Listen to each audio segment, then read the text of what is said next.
My name is Tiffany, and when I say it out loud, there's still a hint of surprise in my voice, as if I still don't fully understand who I am now. After everything that's happened, just 6 months ago, I had a family, a home, a sense of security in the future, and even if marriage was sometimes difficult, I believed that everything could be fixed, that love wasn't just a word on a ring, but the force that keeps us afloat. But it turned out to be all just an illusion, thin as glass, and it shattered the day I learned that Mark, my husband, had betrayed me again and again, year after year, as if we lived in different worlds, and all this time I simply hadn't noticed the cracks in our home. When I learned that his latest mistress was having a baby, the world didn't collapse, it simply fell silent. It became so quiet inside, as if someone had turned off the lights and the sounds simultaneously. I remember sitting in the kitchen, staring into a cup of cold coffee, thinking that this was probably the end. No hysteria, no drama, no screaming, just absolute silence.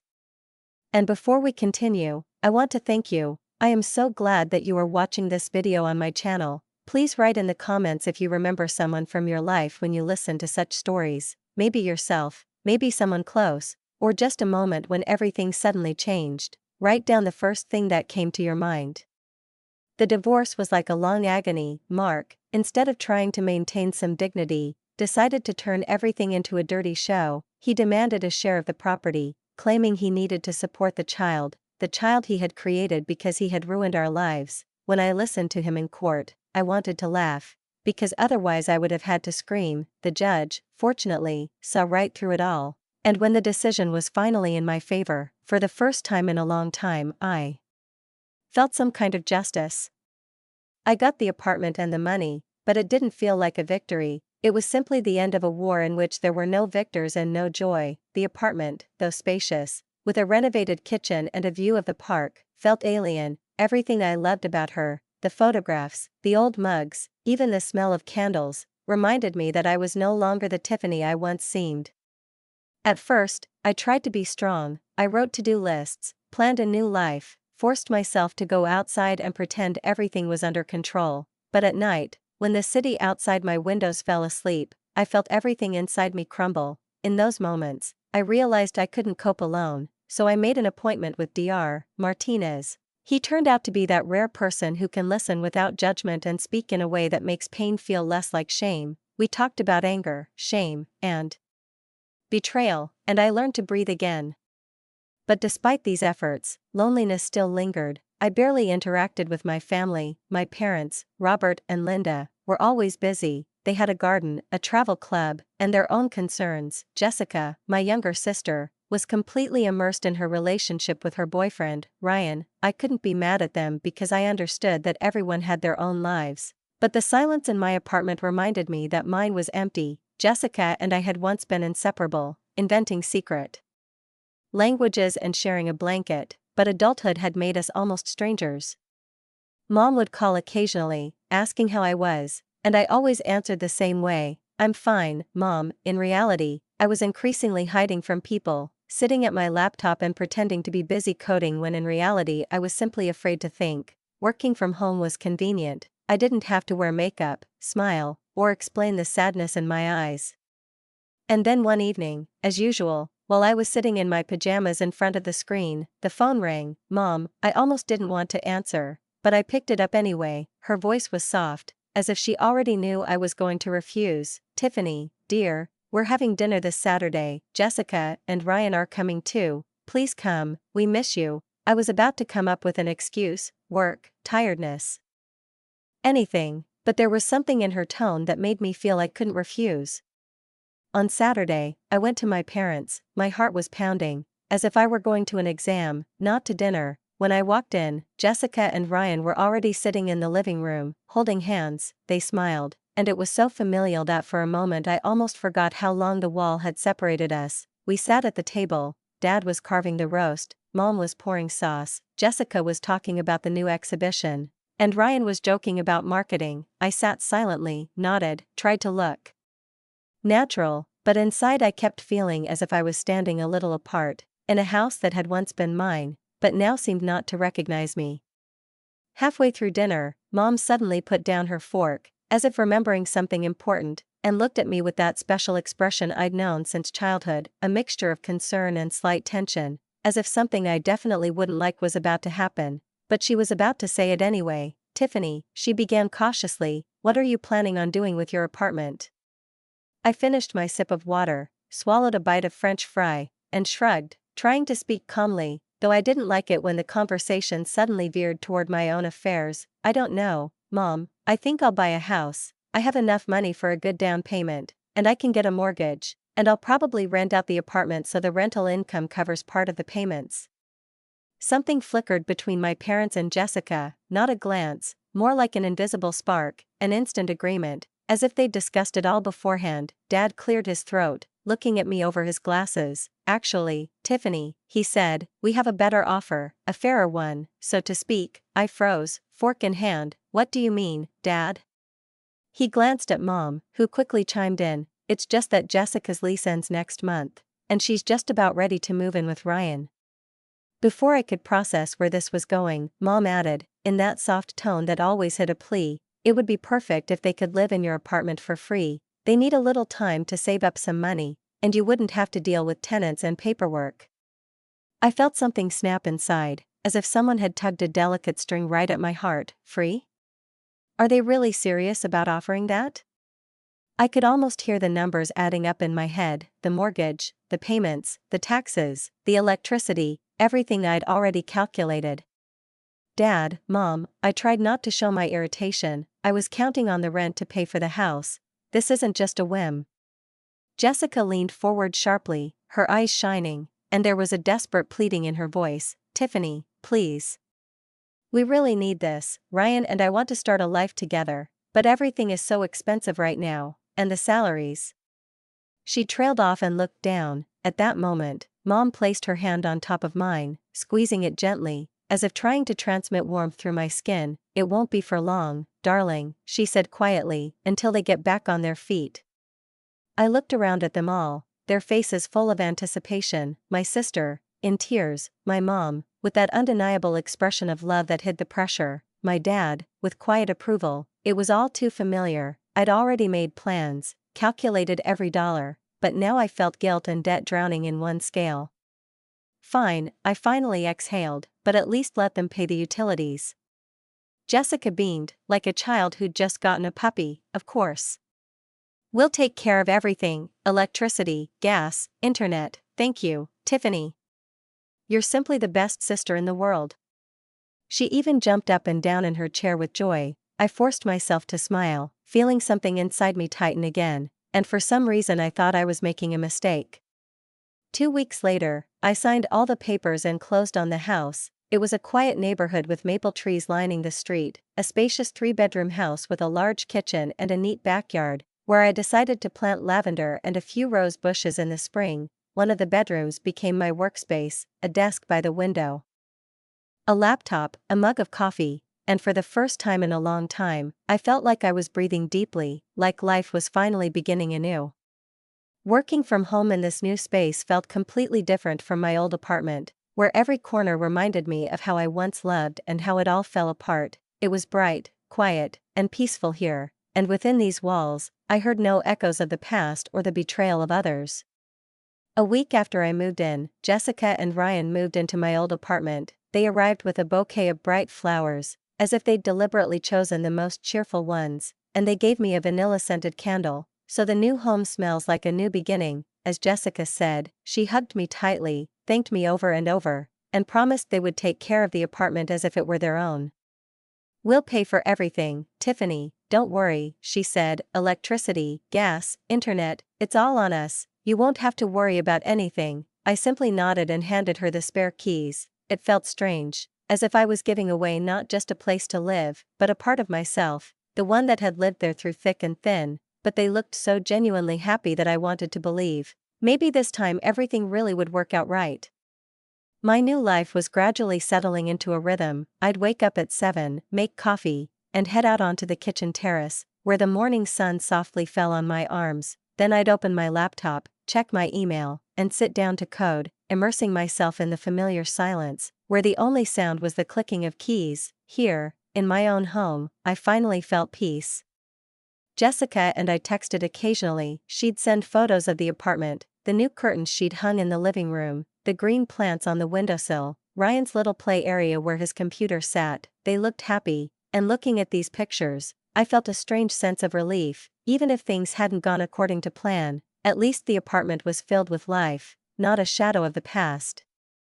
Every few weeks, I'd visit my parents for Sunday dinner. This gradually became our little family tradition, and, as strange as it might sound, it was nice to feel part of something stable, familiar, and warm again. The house, the smell of fried potatoes, the old photographs on the walls, all of it took me back to childhood, to a time when the word divorce didn't exist and where I could simply be a daughter, not a woman who had experienced betrayal. Jessica and Ryan always came over, too, and we'd sit at the same table where we'd once argued over who would wash the dishes and laugh at Dad's jokes, the ones he'd told for decades and still thought were funny. But somewhere in the background, between the stories about work, the news about acquaintances, and Mom's stories about the neighbors, I'd increasingly feel a slight unease, as if there was something in the air that no one was saying out loud. It became especially noticeable when Jessica started talking. Her eyes would take on that same sparkling, dreamy look, and she'd begin talking about weddings, the incredible ceremony locations, the castles overlooking the lake, the tents with strings of lights, and how much it all costs these days. I listened, nodding politely, but I already knew where she was going with this. One dinner, then another, the words kept coming back: engagement, honeymoon, dream celebration, and each time they carried that same subtext: impossible to miss. Mom sat next to me, smiling, interjecting comments like, "You're so lucky, Tiffany, to have that money after your divorce. Not everyone gets to start over." I felt a tightening in my chest, but I replied calmly, "I worked for 6 years for that money, Mom. Remember, I didn't win it in the lottery." Mom raised her hands in a conciliatory gesture. "Of course, honey, that's not what I meant. It's just that now you can afford to help others a little." I smiled tightly, trying not to show my irritation. "I'm already helping, Mom. Jessica and Ryan are living in my apartment." A brief silence fell over the room, followed by a casual conversation about the weather. But since that dinner, I knew this was only the beginning. And indeed, the hints began to come thick and fast. Jessica would talk about how expensive wedding dresses are these days, then share articles about family budgets, where the words support and family help were prominently displayed. I pretended not to understand, diverting the topic to my work, talking about the house, the project I was working on, anything to avoid the obvious. A few weeks later, on a Tuesday evening, the phone rang while I was sitting in the backyard reading a book. Jessica's voice was so loud and excited that I pulled the phone away from my ear. "Tiffany, guess what happened? Ryan proposed. We're engaged." I froze for a moment, and then felt tears stream down my face. "Congratulations, Jess, this is wonderful." I breathed out, a mixture of joy and pain in my chest, as if someone else's happiness only partially illuminated my life. She laughed and spoke quickly, as if she were afraid she'd lose her breath from excitement. "I'm so happy, Tiffany. I can't wait to start planning everything." I couldn't help but laugh, sobbing, "I'm really happy for you, I really am." "Listen," she said, a little quieter, "can you come over on Saturday? I need to talk to you seriously." My insides sank. I didn't need to ask what she wanted to talk about. I knew. After we hung up, I sat in silence for a long time, looking at the stars and feeling anxiety wash over me. I had a premonition that after this meeting, everything would change, not loudly, not immediately, but irreversibly. Saturday came too quickly. I pulled up to my parents' house at exactly 2 o'clock, sat in the car for a couple of minutes, took a deep breath, and walked out. Voices drifted from the house, lively, joyful, as if the life I was about to enter was teeming there. When I opened the door, I saw them all at once. Jessica, Ryan, Mom, and Dad were sitting in the living room, surrounded by wedding magazines, printouts, and some brochures that were scattered everywhere, like paper traces of the upcoming ceremony. "Tiffany." Jessica jumped up and rushed to me, hugging me, her eyes shining, her hands shaking with delight. "Just in time. We were just discussing everything." I sat down on the couch, put my bag on the floor, and listened as they poured out ideas like a cornucopia. Jessica beamed, "I want a champagne fountain." And a three-tiered cake with fresh flowers, just like the one in the magazine, look. She slid a glossy page toward me, where everything looked so perfect it was almost unreal, and, she added with an ecstatic sigh, I saw a ceremony online where they release white doves, can you imagine? Isn't that romantic? I forced a smile, even though I was rolling my eyes inside. Ryan chimed in, cheerfully adding, and we need a good DJ. My cousin had an amazing boyfriend, he kept everyone dancing until the early hours.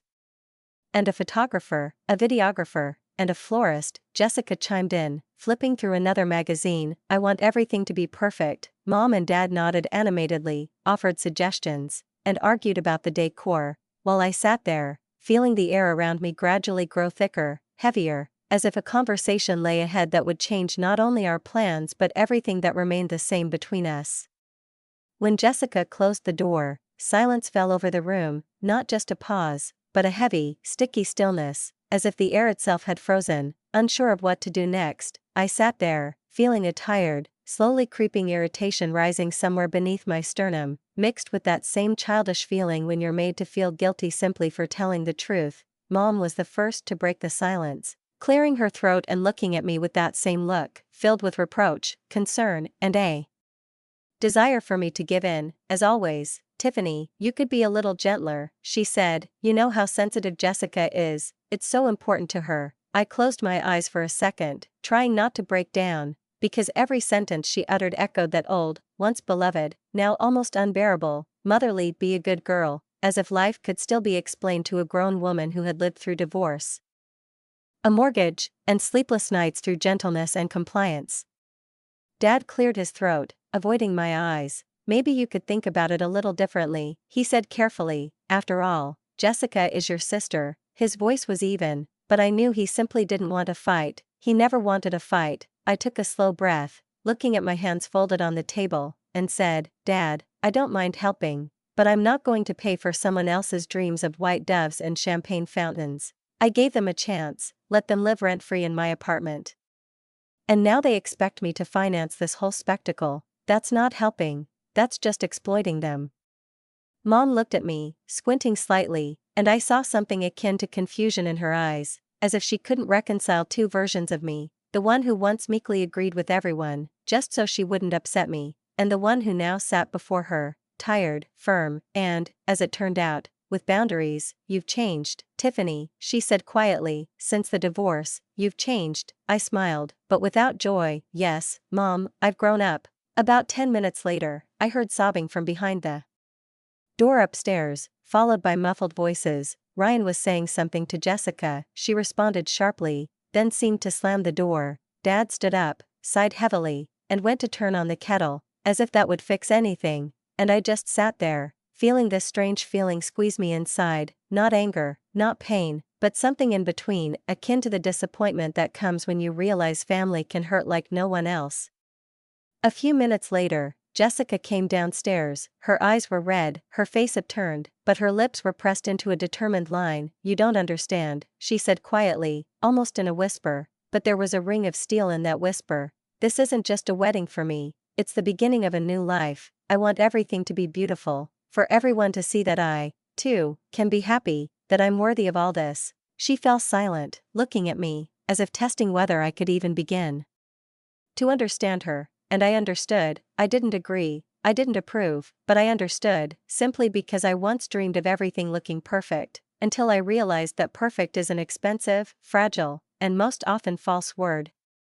Jess, I said calmly, I don't want you to give up on your dream, but I'm not your bank. I'll help as much as I can, but no more. It's not about money, it's about boundaries. I don't want to be in a position again where I pay for someone else's happiness and then listen to them accuse me of not doing enough. She stood motionless, then her shoulders shook, and I thought she was about to cry again, but instead she simply turned away. Fine, she said coldly, do as you wish, we'll manage without you, and without looking, she walked past me toward the exit, grabbing her purse from the table. The door slammed with a sound as if it had sealed the deal. Mom looked at me for a long moment, then shook her head. Sometimes, Tiffany, you have to learn to let go of resentments. I didn't answer, because it wasn't resentment, it was burnout. Tired of always having to give in. Dad placed a cup of tea in front of me and quietly said, don't beat yourself up, okay?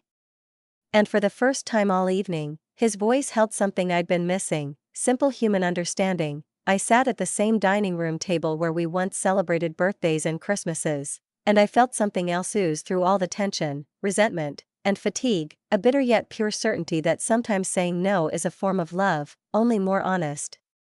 I stood with a bottle of beer in my hand, watching Sarah walk over to the grill where Uncle Tom was flipping meat, and I suddenly felt uneasy at how ordinary this day seemed, as if nothing had happened in the last few months, as if I hadn't been erased from my own family like an unfortunate line from an old letter. The air was thick with the smell of smoke and marinade, children were screaming somewhere, someone was playing an old country song, and all of this reminded me of other summer gatherings, when I still felt part of this big, sometimes noisy, but still familiar world. I noticed my mother cast a brief, cold glance at me from across the yard, the kind you give not a daughter, but an acquaintance you've bumped into in a store and are now forced to pretend everything is fine. Dad said something quietly to her, and she turned away again, as if I weren't real, but a reflection in a shop window that could simply be ignored. And Jessica laughed, showing everyone the ring, and there was something new, forced in her laughter, as if she were convincing herself that all this happiness was real. I looked at her and wondered if maybe I'd once sounded like that too, a little louder than necessary, just to hide my own anxiety. About 20 minutes after talking with Sarah, Ryan approached me. His shirt was unbuttoned one button, his hair was disheveled, his face slightly flushed from the sun and beer. He looked guilty. "Tiffany, hi," he said, rubbing the back of his head. "I know it was awkward, Jessica. She's just really stressed about the wedding. She didn't want it to end this way." I looked at him, squinting against the sun, and replied calmly but firmly, "Ryan, I'm not mad, I'm just tired of being both a purse and a lightning rod." He nodded, unsure of what to say, and walked back to Jessica, who immediately took his hand, as if afraid he'd suddenly switch sides. Sitting on an old folding chair by the fence, I felt the sun sink lower, painting the grass gold. Time stretched, and two halves of me warred within me, one that wanted to leave, just get in the car and drive away before the evening became even more awkward, and the other, stubborn and a little proud, said, "No, you stay, you have that right," and I stayed. When it got dark, someone lit fairy lights over the tables, children ran around with flashlights, and adults sang along to a guitar. It seemed the evening had finally become light. Even Mom smiled a couple of times, though not in my direction, and suddenly I heard a familiar voice behind me. "Tiffany, can I talk?" It was Jessica. I turned around and saw her standing slightly away from the light, her face half in shadow, her eyes shining, but not with happiness, more with tension. "About what?" I asked, trying to keep my voice even. She took a step closer. "I don't want us to live like this, like strangers. I know I overreacted back then, and maybe I behaved terribly, but I just wanted everything to be beautiful. After all these years, after all the failures, I didn't think I was asking for the impossible." I sighed. "You weren't asking for the impossible, Jess, you just forgot that others have limits too. I don't have to fix your life with my money, and that doesn't make me a bad person." She nodded, looking down. "Mom says you've become cold." I chuckled. "Mom says what's easier for her to understand. I just don't allow myself to be taken advantage of anymore." She fell silent, and we stood close, listening to the crickets chirping somewhere behind the house, the sound of laughter and music mingling with the smell of smoke. A minute later, she said quietly, "Ryan and I found a simpler place, a small garden, fireflies in the evenings, no fountain or pigeons." I looked at her, and for the first time in a long time, I felt genuine pity for her, not a condescending pity, but the warm, sisterly kind that comes when you realize this is someone who just wanted to be loved. "That sounds beautiful, Jess," I said. She smiled, and there was no falsehood in it. Then Mom approached us, a little hesitantly, holding 2 plastic cups of lemonade. "Would you girls like to drink to peace?" she said, trying to look cheerful, but I noticed her hand shaking. I took the glass. "To peace, Mom," I replied, and for the first time in 2 months, the word didn't ring hollow. Later, as I was leaving, I glanced over my shoulder. The lights were still on. Jessica was laughing with Ryan at the table, Mom was telling Dad something, and Sarah was waving at me from the porch. I caught myself thinking I still felt the pain, but now it was less bitter and more accepting. Sometimes families break apart not because someone is evil, but because everyone, in their own way, is trying to be heard. I turned on the headlights, pulled out of the driveway, and as the car rolled through the quiet suburban streets, I felt a strange relief, as if I had finally stopped feeling guilty about choosing myself. I was driving along a quiet country road, and the evening air was thick, warm, and smelled of something sweet: grill smoke, mown grass. A persistent reminder of a summer that should have been easy but had instead turned out to be one of the hardest of my life. My hands trembled on the wheel. Though I felt neither anger nor fear, just a strange, dense relief, as if the last match I'd been trying to avoid lighting had finally burned inside me. The dull ache in my chest that had been there for months, eating away my breath, was gone. Only fatigue remained, but it was honest, well-earned, and, surprisingly, calm. When I turned onto my street, the city had already fallen silent, only the light from the streetlights falling softly on the asphalt. I parked the car, got out, took a deep breath, and allowed myself to simply stand, feeling the world around me move without haste. Silence. That's what I valued most about the new house: silence, and the fact that no one could bother me there.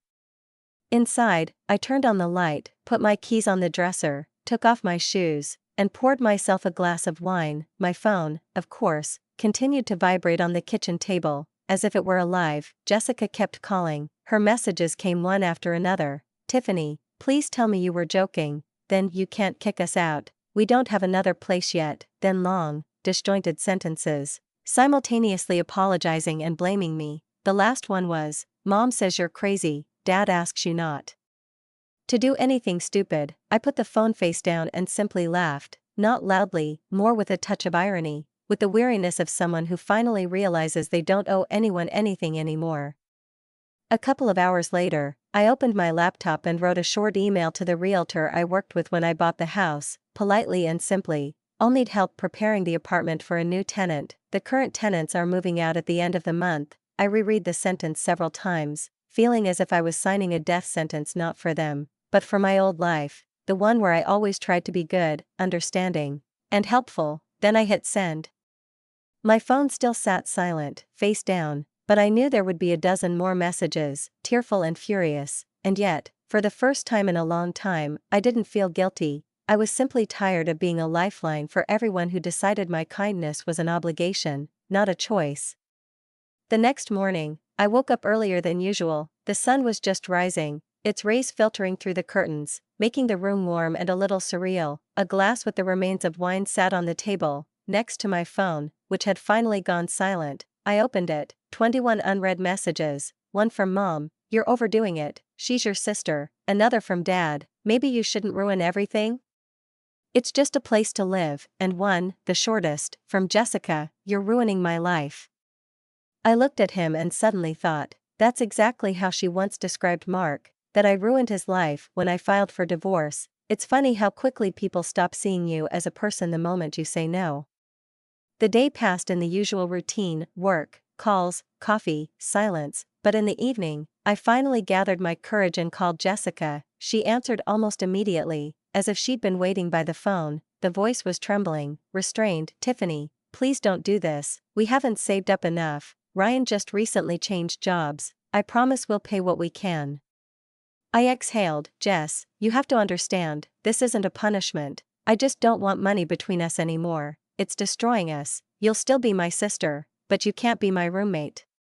A muffled sob came from the other end. "You hate me." "No, Jess," I said quietly, "I've just learned to love myself a little more than I did before." We were silent for a long time, then she said, "Okay, I'll figure it out," and hung up.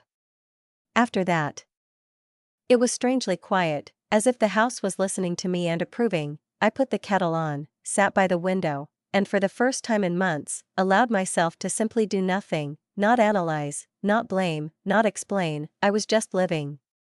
The next day, a letter arrived from the realtor. "We'll arrange everything, don't worry. Congratulations on your new beginning." These words seemed simple, but I reread them several times, as if checking whether I really did have a new beginning. And at that moment, I felt, yes, perhaps it was true.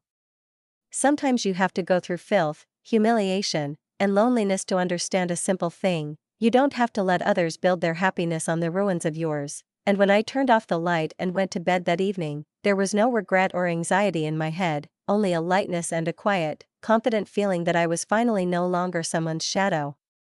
They stood in the driveway, tired, disheveled, their faces a mixture of anger and despair, as if I was the one ruining their lives, not they mine. Jessica cried silently, clutching a box that probably held some odds and ends, her favorite mug, a few picture frames, some cheap candles she'd bought at the supermarket, trying to make someone else's place cozy. Ryan silently carried the boxes, not looking at me, though I could see his jaw trembling, as if he was holding himself back with all his might. Mom stood to the side, arms crossed, looking at me with that look she could use to make me feel guilty even when I'd done nothing. Dad, as always, was silent, and that silence weighed more heavily than any words.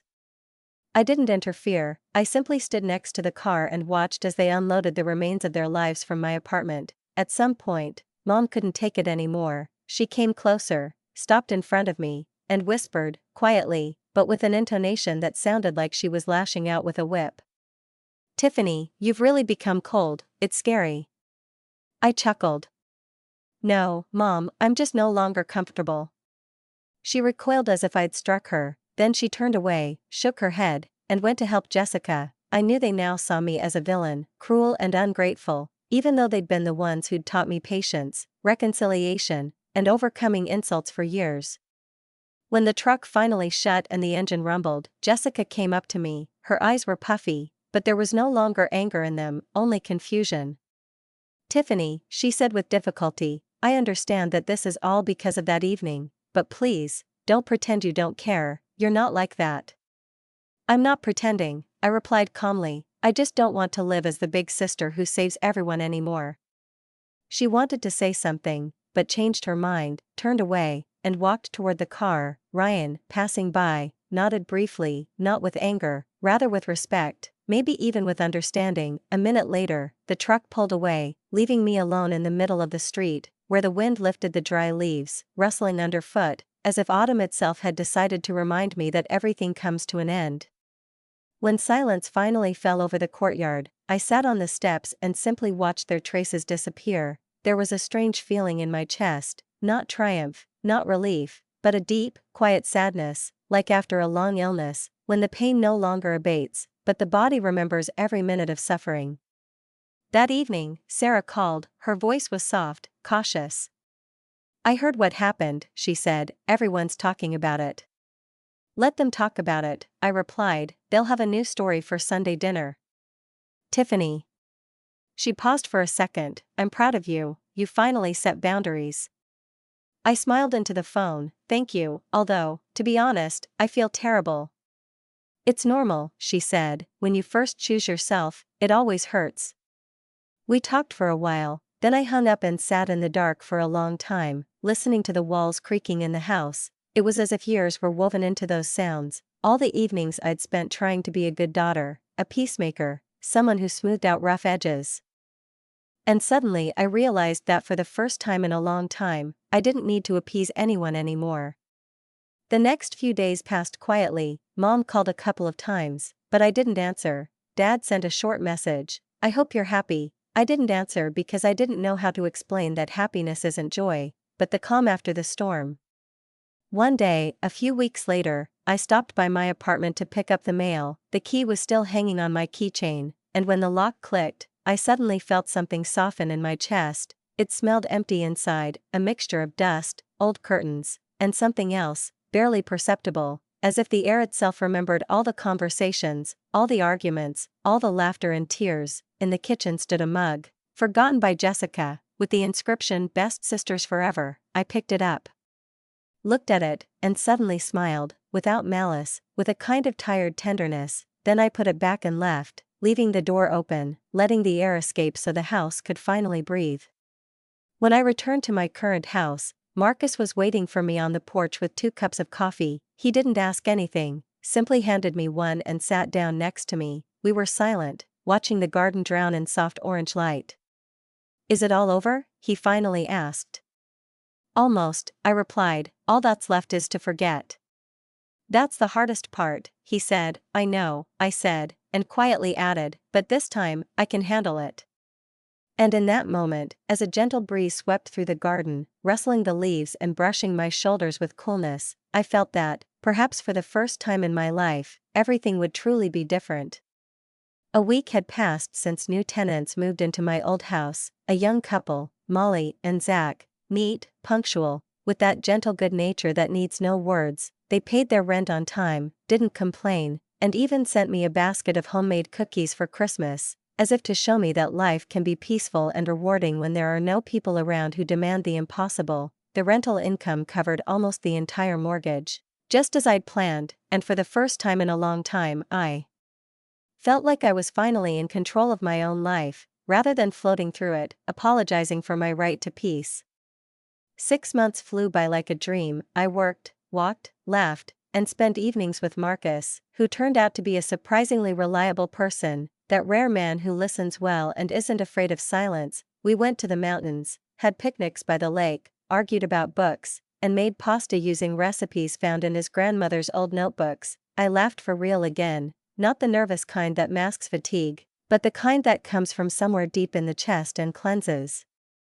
And yet, one morning disrupted this smooth flow. There was an envelope in the mailbox with recognizable handwriting, a letter from Jessica. I almost threw it in the trash, but curiosity, as usual, got the better of me. At the top was the word sorry. I sat down in the kitchen, tore open the envelope, and began to read.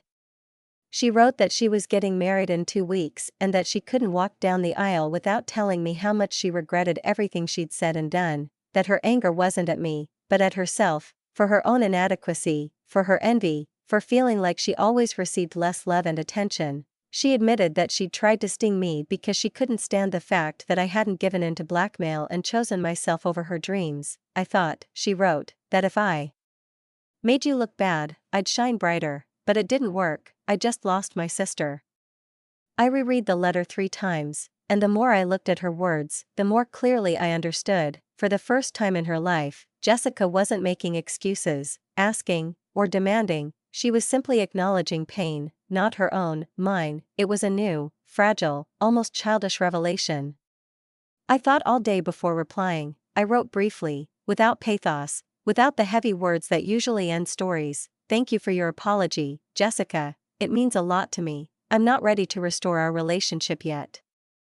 But I appreciate your honesty. I hope your wedding is exactly what you want. I can't come, but I'll send a gift. After the letter was sent, I opened my banking app and transferred $5,000, marked, wedding gift, Tiffany. A few minutes later, a message arrived. Thank you so much, this means everything to me.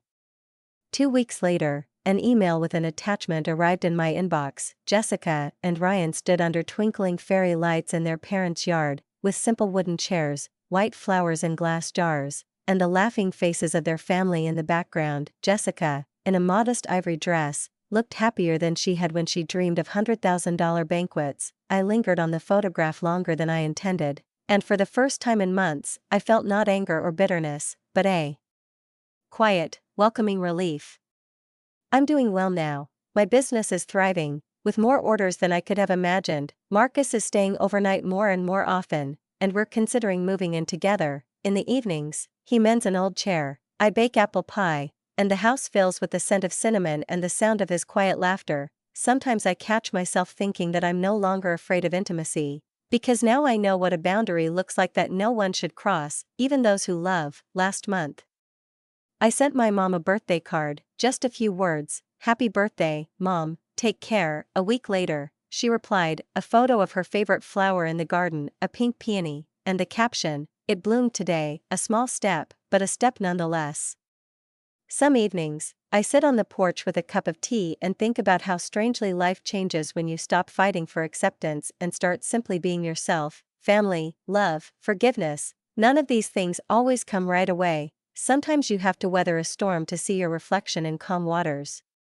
I don't know if Jessica and I will ever be as close as we once were, maybe not, but it doesn't hurt anymore. We've both learned to breathe without recrimination. I no longer wait for calls, I don't build expectations.